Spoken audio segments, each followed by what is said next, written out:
Dunia maya harusnya jadi tempat pelarian, you know? Stres dengan persoalan dunia nyata, kita bisa tinggal login ke Facebook dulu, menyapa teman-teman yang sudah lama tidak bersua. Kita bisa main game, have fun bareng. Kita bisa tulisin semua unek-unek, bonus langsung di komen. Udah kayak Ginny nulis di diary-nya Voldemort. Kita bisa nostalgia lihat foto-foto liburan beberapa waktu yang lalu. Tapi kemudian dunia maya got too real. Sosial media meluas kebutuhan dan fitur-fiturnya. Kita sendiri yang bikin dunia maya jadi tempat nyata yang baru, dengan terlalu banyak menghabiskan waktu di sana. Kita sendiri yang bikin diri tergantung sama teknologi-teknologi yang mengkoneksikan dunia nyata dengan dunia maya. Kalau sudah begini, lantas ketika dunia itu pun ada masalah, kita kabur kemana lagi?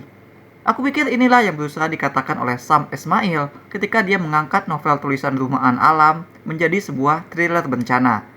Leave the World Behind, seperti yang sudah disebutkan oleh judulnya, mengajak kita kabur ninggalin dunia. Kita dibawa ke dunia film, ke sebuah sajian hiburan, tapi untuk berefleksi terhadap kebiasaan kita mencari eskapisme itu sendiri. Sementara urusan hiburannya, nah inilah aspek yang ternyata memunculkan reaksi yang beragam dari penonton sekalian.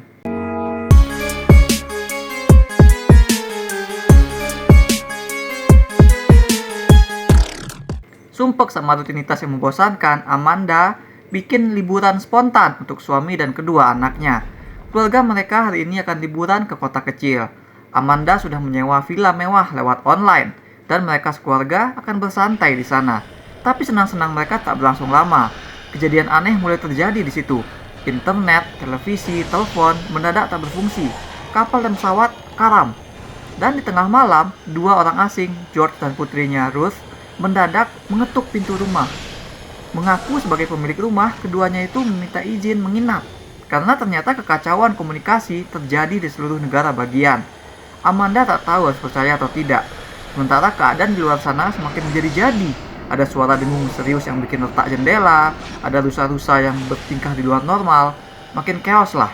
Nah, thriller bencana jadi dapat makna baru berkat film ini. Karena di sini kita ataupun para karakter tidak pernah benar-benar tahu apa persisnya bencana alam yang sedang terjadi. Yang jelas efeknya bikin kerusuhan di mana-mana, bikin hewan-hewan bertingkah aneh. Apakah ini semua buatan manusia? Apakah dari makhluk asing, dari alien, monster, hantu? Apakah lagi ada perang? Kalaupun iya, antara siapa lawan siapa? Siapa yang ngehack satelit sehingga sistem komunikasi jadi kacau balau? Teroris dari negara mana? Apa yang mereka mau? Konspirasi apa yang sedang terjadi? Nah, pertanyaan-pertanyaan tersebut menghantam karakter silih berganti, membangun ketegangan yang nyampe ke kita sebagai teka-teki. Kita pengen jawaban. Karena ini film, maka kita butuh penyelesaian dan semua harus terjawab, supaya kita tahu apa yang sebenarnya kita tonton, kan? Nah, inilah masalahnya. Rancangan film justru tidak memberikan semua itu. Film justru memperangkap kita ke dalam tanda tanya tersebut. Jawaban yang diberikan cuma satu, yaitu tidak ada definitive answer. Karena tujuan film ini adalah supaya kita melihat ke karakter-karakternya.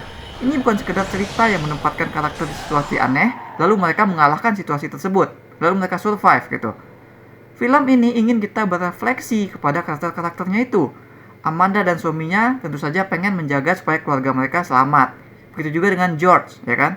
Dua keluarga ini adalah orang-orang normal, tapi mereka harus bekerja sama di tengah situasi yang benar-benar membuat mereka nggak tahu apa-apa gitu. Sehingga mereka ini jadi saling curiga. Lapisan tentang ras, warna kulit ditambahkan oleh naskah supaya situasi semakin intens. Karena both Amanda dan Ruth diam-diam punya prasangka terhadap warna kulit yang berbeda dengan mereka. Prasangka yang tumbuh dari mana lagi kalau bukan dari media dan informasi yang selama ini mereka konsumsi. Tapi sekarang mereka semua terputus dari semua sumber informasi, jadi nggak ada jawaban lagi. Sama kayak kita. Gak ada jawaban pasti dari COVID, perang, politik, ataupun peristiwa lain yang ada di dunia kita. Kita hanya bisa menyimpulkan masing-masing dari informasi yang kita dapat dari media, dari internet. Kita ambil mana yang cocok sama kita. Sekarang bayangkan kalau semua suapan informasi itu mendadak di stop. Secara teori, mestinya kita lebih tenang, ya kan? Gak ada lagi ribut sana-sini, gak ada lagi noise. Tapi film ini menunjukkan keadaan tersebut justru menjadi kacau, karena karakter-karakternya perlu kembali belajar, perlu kembali jadi gelas kosong tentang bagaimana mempercayai sesama manusia. Inilah alasannya kenapa film bertabur cast yang bukan kaleng-kaleng. Julia Roberts jadi ibu ansos yang curigaan, Ethan Hawke jadi ayah yang lebih open-minded tapi ternyata punya prasangka juga, Mahershala Ali jadi family man yang lebih nyaman punya rahasia. Kevin Bacon jadi redneck paranoid yang gampang termakan teori konspirasi sehingga jadi kayak Karen versi cowok. Nah, interaksi karakter-karakter ini, aksi dan reaksi mereka dalam berusaha memahami apa yang sedang terjadi di dunia mereka, jadi elemen volatil yang membuat film ini pantas menyandang genrenya sebagai thriller. Menonton ini bagiku terasa desperate sekali. Desperate ingin mengattach diri kepada salah satu karakter, tapi masing-masing mereka punya flow, dan aku tuh berpindah-pindah. Sehingga merasa seperti berada di ruang tengah bersama mereka di situ, berdiri di sana, benar-benar terjebak situasi yang membingungkan tersebut. Cara film mereveal poin-poin juga terukur. Di satu adegan, film seperti menuduhkan penyebab kepada satu kelompok tertentu, untuk kemudian di adegan belakangan terbuka bahwa itu cuma tuduhan kosong. Sehingga kita yang nonton dan kita yang percaya sama tuduhan di awal jadi ikut kecele. Kebingungan, misinformasi, itulah ternyata bencana yang diangkat oleh film ini. Bencana kemanusiaan. Itulah sebabnya kenapa film memilih untuk tidak memberikan jawaban, memilih untuk jadi bahan refleksi. Sendirinya adalah media, film ini sadar dia adalah bagian dari tempat kabur manusia dari masalah. Sehingga masalah eskapisme ini pun akhirnya bukan hanya mereka gambarkan, tapi juga mereka pilih sebagai pembungkus narasi. Akhir film akan memperlihatkan Rosie, putri bungsu Amanda, yang sepanjang durasi punya satu keinginan, yaitu ingin menamatkan nonton serial Friends. Tapi dia nggak bisa karena streaming servisnya mati. Akhirnya si Rosie menemukan cara untuk menonton episode terakhir serial tersebut. Ending film ini mutlak bikin kesel penonton, aku yakin. Karena membuat film benar-benar terasa tidak memuaskan. Like, ngapain capek-capek penasaran dan tegang, tapi ujung-ujungnya cuma kayak cerita tentang anak kecil nonton Friends. Aku yang paham fungsi dari adegan tersebut aja juga ngerasa kesal gitu. Film ini benar-benar nyeleneh dan gak peduli sama struktur. Oh, karakternya memang ada development terkait jadi saling percaya. Ceritanya juga punya struktur-struktur chapter-chapter tersendiri.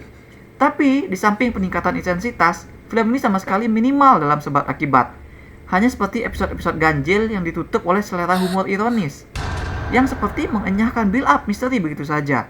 Ini sungguh resiko yang gede, tapi film ini knowingly dan aku bisa bilang proudly mengambil resiko tersebut. Leave the World Behind adalah soal eskapisme. Kesel-kesel begini aku toh relate dengan Rosie. Di tengah hingar-bingar politik atau bahkan saat dulu ribut-ribut vaksin dan konspirasi segala macam, aku cuma duduk di ruangku sendiri, cuek sendiri, nonton film, nonton serial, main game, nonton WWE. Itu serial Friendsku. Apakah dengan punya tempat kabur itu membuat aku lebih baik dari orang lain menurut film?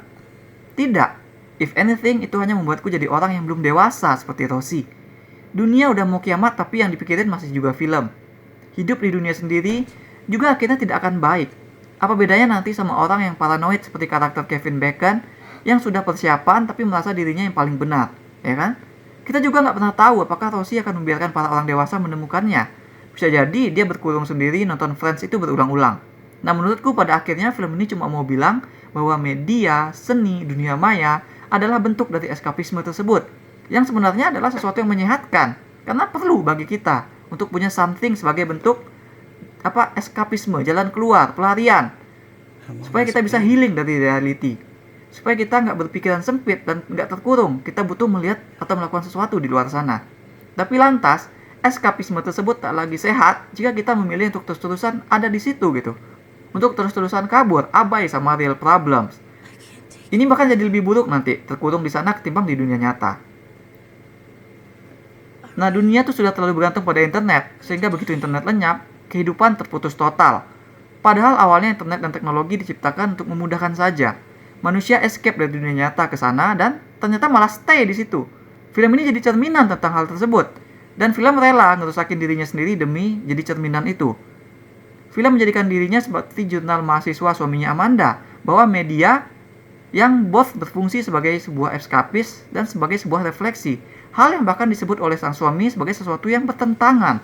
Jadi film ini senekat itu, dia tahu bertentangan tapi dia memilih untuk jadi itu. Jadi thriller teka-teki yang aneh yang bahkan twistnya nggak bakal kepikiran sama M. Night Shyamalan, aku yakin. Kirain bencana alam, taunya bencana kemanusiaan. Darurat kemanusiaan. Kita tanpa sadar meninggalkan dunia kita jauh di belakang. Aku berikan 5,5 dari 10 bintang emas untuk Leave the World Behind. That's all we have for now. Menurut kalian, mungkinkah di titik ini kehidupan sosial kita kembali seperti ke era sebelum ada internet? Share pendapat kalian di komen. Jangan lupa hit like dan subscribe supaya kalian review-review dan playthrough lain. Kunjungi mydesit.com untuk review yang lebih detail. Atau kalian bisa kunjungi store My Dirt Sheet di ciptaloka.com. Ada banyak kaos dan pernak-pernik custom yang unik, mulai dari film, musik, game, hingga wrestling. Thanks for watching. Remember in life, there are winners and there are losers.